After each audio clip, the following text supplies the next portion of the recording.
আগারার মতার নাম দিয়ে বলাই ক্লাস করতো না, কি এক বিপদ। কিরে রতন না শুনছি শিক্ষা প্রতিষ্ঠান নাকি 3 দিনে ক্লাস হবে আর 3 দিন নাকি অনলাইনে ক্লাস হবে। তোর হোলার হলে কি তুই তো ওই দিন মোবাইল হিডি ভাঙিয়ে লাইছ, তোর হোলার অনলাইনে কেন ক্লাস করাবি? হ্যাঁ আরে আই তো সেই চিন্তাই করতেছি, আর হল লাগার হলো নাকি এরিয়া আর হল্লা দুনিয়ার হনুর বান্ধব। স্কুলে যতক্ষণ থাকে ততক্ষণ ভালো, স্কুলে তো আইলে এই মোবাইল হারা দিন হয়ে থাকে, মোবাইলের মধ্যে শুধু কার্টুন কার্টুন কার্টুন। এখন এই অনলাইন ক্লাসের নামে আর হল লাইগারা যদি কোনোভাবে অনলাইন ক্লাসে ঢুকাই দিয়ে ওলাইগা করবো কি, কতক্ষণ হরে কেউ আর আঘাত হচ্ছে, কতক্ষণ হরে কেউ আর মুতা দিচ্ছে। এই আগারার মুতার নাম দিয়ে বলাই ক্লাস করতো না, কি এক বিপদ।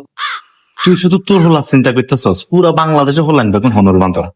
একদম হাসা কথা এঁকেছে আর হলারে অনলাইন ক্লাসে কানেক্ট করা ইগার মা যদি সুলত দুয়ারা যা রান্না বান্না করতো তখন ইয়ে কিন্তু এখান থেকে কার্টুন দেয়। হিগার মাও সুলত দুয়ার তো নাইতে পারে না, কারণ আইলে কিন্তু বাত্তার হাইল্লা তরকারি হাইল্লা হওয়া যাইব। হিয়ারলে হিগা সুলত দুয়ারে থায় আর হিয়ান দিয়ে আর হলা কি আরে কার্টুন দেয়। তাহলে এটা কি কোনো অনলাইন ক্লাস? আর হলা তো জীবন ধ্বংস হয়ে যাইব। আরে আহ বন্ধুরা, আপনাদের মনের মধ্যে কি চলতে আছে কমেন্ট করতে কিন্তু ভুলে যায় না। কমেন্ট করেন, কমেন্ট করেন, দ্রুত দ্রুত করেন করেন করেন করেন।